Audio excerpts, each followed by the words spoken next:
Iran में बम मिसाइलों के बीच से एयरलिफ्ट। जी हां, ऑपरेशन सिंधु के तहत ईरान से लोगों को वतन लाया जा रहा है वापस, और दिल्ली एयरपोर्ट पर भावुक कर देने वाले दृश्य जो हैं वो देखने को मिले, क्योंकि अपने वतन लौटे भारतीय धरती को छूकर नमन कर रहे हैं। अपनों से मिलकर लोगों ने राहत की सांस ली और भारत सरकार को दिल से धन्यवाद दिया। बम, गोले, मिसाइलों से बचकर आए लोग भारत पहुंचकर सुकून महसूस कर रहे हैं और अब तक 827 भारतीय नागरिकों को स्वदेश वापस लाया गया। ईरान से लौटे लोग मोदी है तो संभव है कह रहे हैं, क्योंकि ईरान ने अपने बंद एयर स्पेस को विशेष रूप से भारतीय उड़ानों के लिए खोल दिया। नए भारत की विदेश नीति है, दुनिया में बसे हर भारतीय की सुरक्षा सर्वोपरि है, और इसी सुरक्षा के तहत फंसे हुए लोगों को भारत वापस लाया जा रहा है। और इसी संख्या में, बड़ी संख्या में जो भारतीय लोग ईरान में फंसे हुए थे उन्हें वापस लाया गया। साथ ही बड़ी खबर ये निकलकर सामने आ रही है, ईरान में फंसे हुए भारतीयों को वतन वापसी हुई है। इजराइल ईरान जंग के बीच भारतीयों का रेस्क्यू लगातार जारी है। ईरान से अब तक 827 भारतीयों का रेस्क्यू किया गया है। ईरान में फंसे हुए 827 भारतीयों का रेस्क्यू किया गया और सभी को सकुशल भारत वापस लाया गया है। ये बड़ी खबर है जो इस बीच सामने आ रही है, सभी को सकुशल भारत वापस लाया गया। ये बड़ी खबर, ईरान से अब तक 827 भारतीयों का रेस्क्यू किया गया, ये बड़ी खबर है। और ईरान से अब तक 827 भारतीय जो हैं वो भारत वापस लौटे हैं। इसी विषय पर आधारित एक खास रिपोर्ट देखिए।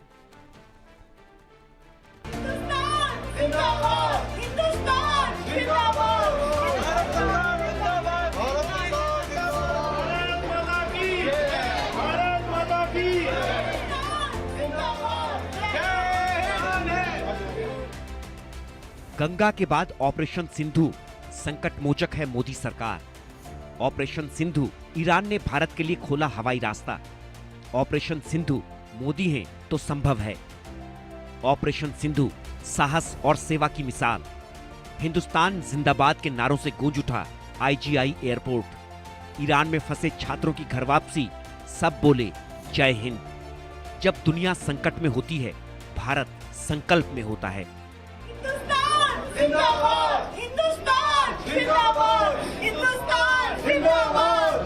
जी हाँ, जब जब दुनिया संकट में होती है, भारत संकल्प में होता है।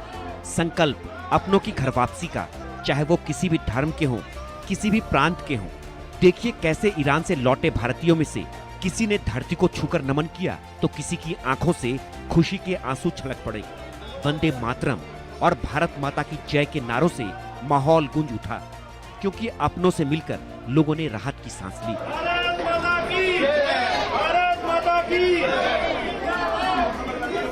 हमारे साथ बात करने के लिए यहाँ पर मौजूद हैं कुछ परिवार, जिनसे हम बात करेंगे और जानेंगे उनकी आप बीती, आखिर किस तरह के ये 7 दिन के वो पल थे जो इनके लिए काफ़ी डरावनी थी।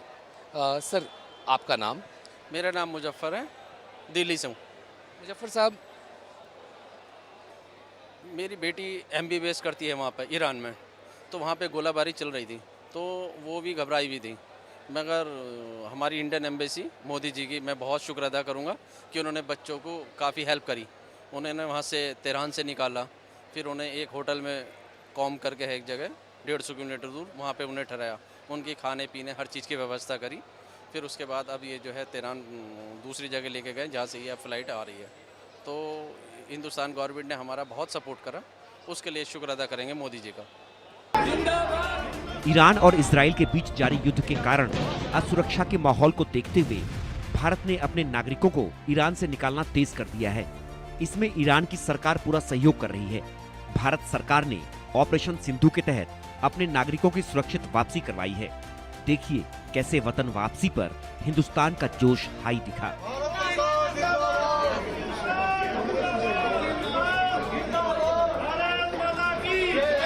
शुक्र अल्लाह पाक को, और बहुत बहुत थैंकफुल फॉर इंडियन गवर्नमेंट्स। हमारी सरकार, हमारे देश ने हमारे बच्चों की बहुत मदद की, बहुत सहायता की और कदम कदम पे साथ दिया। उन्होंने ग्रुप में ऐड कर रखा, और लेडी वहाँ के इंडियन स्टूडेंट को एम्बेसी ने किसी भी तरह की कोई प्रॉब्लम हो रही थी, कंटिन्यू मैसेज भेज रहे थे, हर डायरेक्शन दे रहे थे, अब आपको क्या करना है, कैसे करना है, किस तरह से कोई पैनिक नहीं होना है। तो उससे हमारे बच्चों को और हमें काफ़ी हेल्प मिल रही थी और काफ़ी मदद की हमारी इंडियन एम्बेसी ने वहाँ तेहरान में। और बच्चों को तेहरान डेंजर जोन हो गया था, तो बच्चों को सेफेस्ट जोन में शिफ्ट किया उन लोगों ने, 2-3 दिन वहाँ स्टे कराया, अच्छे होटल दिए, खाने में भी कोई प्रॉब्लम नहीं थी। ईरान से भारतीय सकुशल लौट रहे हैं। इनमें छात्र, धार्मिक तीर्थयात्री और अन्य नागरिक शामिल हैं। ये राहत अभियान बुधवार को लॉन्च किया गया था और इसके तहत लगातार चार्टर्ड फ्लाइट्स के जरिए लोगों को सुरक्षित दिल्ली लाया जा रहा है।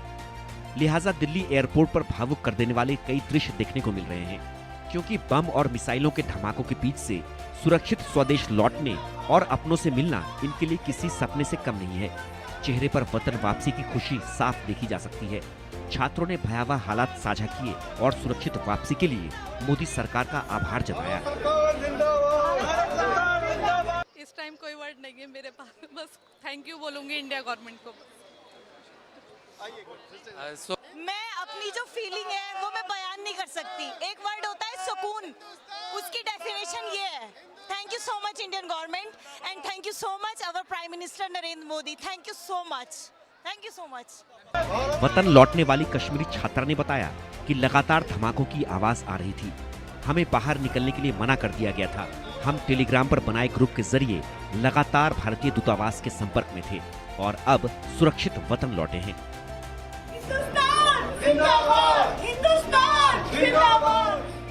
माहौल हमें पता है वॉर जोन में कैसा ही होता है, लाइक कंडीशंस कैसी होती है। बहुत ज़्यादा ख़राब था, बहुत ज़्यादा लाइक दिल को वो चीर देने वाले वहाँ पे जो सीन्स हमने देखे थे, तो वो काफ़ी दहला देने वाले।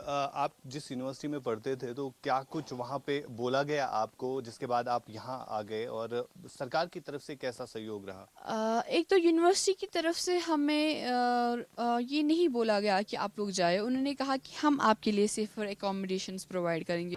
ऑपरेशन सिंधु ने भारत की संकल्प शक्ति और मानवता को दर्शाया है। ऑपरेशन सिंधु सिर्फ एक रेस्क्यू मिशन नहीं है, बल्कि ये भारत की ताकत, संवेदनशीलता और वसुधैव कुटुंबकम की मिसाल है। छात्र और उनके परिवारों के आंखों में जो खुशी की नमी आज दिख रही है, वो सीधे तौर पे बयां कर रही है कि आखिर भारत सरकार ने जो ऑपरेशन सिंधु लॉन्च किया था ईरान से अपने छात्रों और अपने सिटीजन्स, अपने नागरिकों को वहाँ से सुरक्षित भारत लाने का, तो आखिर उसका एक बड़ा उदाहरण यहाँ देखने को मिल रहा है। जी मतलब स्टार्टिंग में तो रातों को आवाज़ें आती थी, तो फर्स्ट टाइम हमें नहीं पता चला कि क्या हुआ है, बस बहुत तेज़ आवाज़ आई थी। फिर मॉर्निंग में पता चला कि ऐसे ऐसे अटैक हुआ था इसराइल के थ्रू। फिर उसके बाद फिर पहले तो रातों को अटैक्स होते थे, फिर दिन में भी होने लगे, और रातों को हमें दिखती थी छत पे अगर हम जाते थे तो मिसाइल्स दिखती थी, वो डिस्ट्रॉय होते हुए दिखते थे, आवाज़ें आती थी रोज़ थोड़ी थोड़ी देर में आ रही होती थी। फिर बाकी वही अब हमें लगता था कि अब एम्बेसी जब इवैक्यूएट करेगी तभी हम मूव करेंगे, इसलिए हम लोग अपनी तरफ से हमने कोई स्टेप नहीं लिया। Bureau report, India news.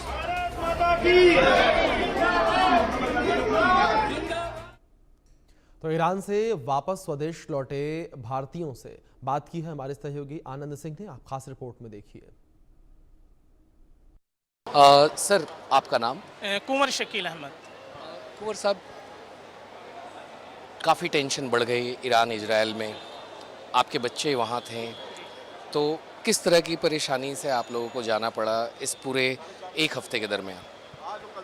जी अल्हम्दुलिल्लाह कोई ऐसी परेशानी नहीं हुई हम लोगों को, क्योंकि ईरान के अंदर सारा जो सिस्टम था, उनके फूड हो, ड्रिंक हो या हॉस्टल फैसिलिटीज़ हों, वो सारी चीज़ें सही रहीं। बच्चों को किसी भी तरह की कोई दिक्कत नहीं हुई है वहाँ पे, और हम सबसे पहले तो अल्लाह का शुक्र अदा करते हैं, फिर उसके बाद ईरान गवर्नमेंट का, और उसी के साथ जो हमारी इंडियन एम्बेसी है, हम इसके बहुत शुक्रगुजार हैं कि इन्होंने हर तरह से हमारे साथ कोऑपरेट किया है। हमारे बच्चे ऐसे वॉर जोन के अंदर भी सेफ फील कर रहे थे, उन्हें कोई डर नहीं था, क्योंकि हमें पता है कि हमारी ईरान गवर्नमेंट और इंडियन एम्बेसी हमारे साथ है। तो ऐसा था, वो as a parent, as a guardian ही उन लोगों के साथ ट्रीट कर रहे थे। बस फिक्र ये थी कि बच्चे वहाँ पे हैं। सर जब आप लोगों को बात पता चली कि बॉम्बार्डमेंट हो रही है, इतनी भीषण बॉम्बार्डमेंट है वहाँ पर, तो कहीं तो आपको भी अपने बच्चों की फिक्र सता रही होगी?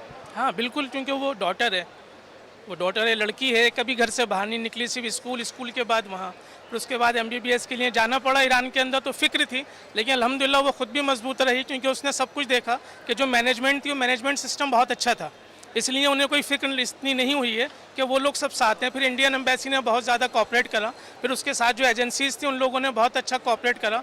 टाइम टू टाइम हम लोगों को इन्फॉर्म करते रहे कि बच्चे वहाँ पर हैं, सेफ़ हैं, बच्चे वहाँ पर हैं, सेफ़ हैं। फिर बच्चों से भी हमारी बात होती रही टाइम टू टाइम, कभी मैसेज के थ्रू, कभी फ़ोन कॉल्स के थ्रू, तो अल्हम्दुलिल्लाह बिल्कुल सेफ़ रहे, कोई ऐसी बात नहीं लगी, क्योंकि इंडियन एम्बेसी और ईरान हम लोगों के साथ थे वहाँ।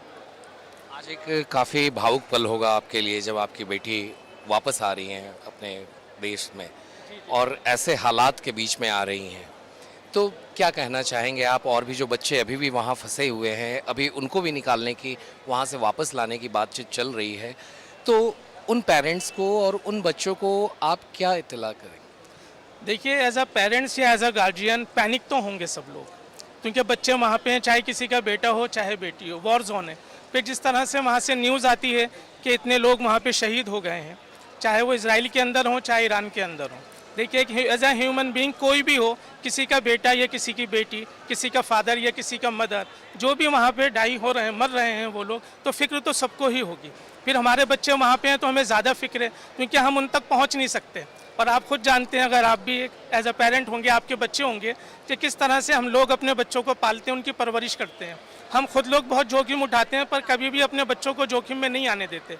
और फिर इस तरह से वॉर जोन के अंदर रहना तो वाकई बहुत ज़्यादा ये तो परेशानी की बात थी, लेकिन हमें भरोसा था कि हमारी इंडियन एम्बेसी और ईरान गवर्नमेंट इंशाल्लाह बहुत कोऑपरेट करेंगे और कोऑपरेट कर रहे हैं अभी तक। मेरा आखिरी सवाल है आपसे, ऑपरेशन सिंधु के दौरान में ईरान ने अपना एयर स्पेस खोला, भारत को अपने जो वहाँ नागरिक हैं, जो स्टूडेंट्स हैं, उनको वापस लाने के लिए खोला, कि ताकि इनको सुरक्षित उनके वतन लौटाया जा सके। अब बच्चे आ रहे हैं, तो आप कैसे शुक्रिया अदा करेंगे सरकार का यहाँ पे? देखिए, ऑपरेशन सिंधु जो शुरू किया गया है इंडिया से, मेरे पास अल्फाज नहीं है शुक्रिया अदा करने के।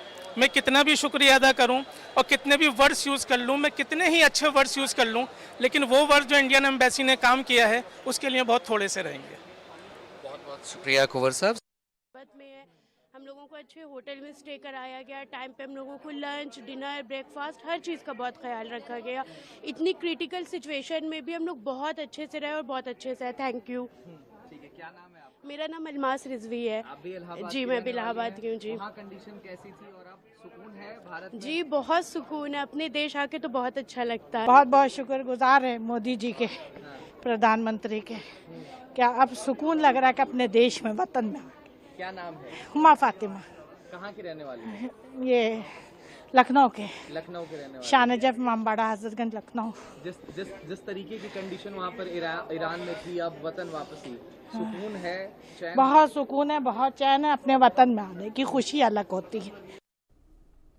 चलिए खबरों में आगे बढ़ते हैं। इस बीच बड़ी खबर निकलकर सामने आ रही है राजस्थान के भीलवाड़ा से, जहां बारिश हुई है।